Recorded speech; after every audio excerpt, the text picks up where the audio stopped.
सदर अर्दवान का दौरा बेल्जिक।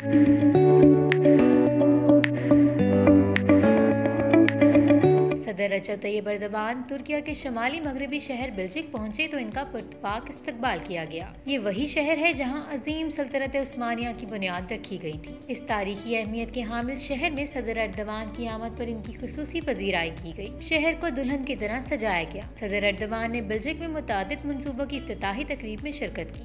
1,92 मिलियन तकरीब से खिताब करते हुए सदर अर्दवान का कहना था कि तालीम और सेहत की देखभाल, तहफ़्फ़ुज़ और इंसाफ, नकलो हमल, तवानाई, ज़राअत और सनत, खेल और समाजी इमदाद समेत तुर्किया ने हर शोबे में तरक्की का सफर तय किया है। हम ना तो हवा में बातें करते हैं और ना झूठ बोलते हैं, बल्कि हम अपने कहे हुए हर बयान को हकीकत की शक्ल देते हैं। हमने सिर्फ 20 साल के अरसे में अपने मुल्क के अंदर मुतादिद प्रोजेक्ट्स मुतारिफ करवाए हैं। सदर अर्दवान ने बेल्जिक में सोकत गोल्ड माइन की इफ्तिताही तकरीब में भी शिरकत की। या अल्लाह, बिस्मिल्लाह।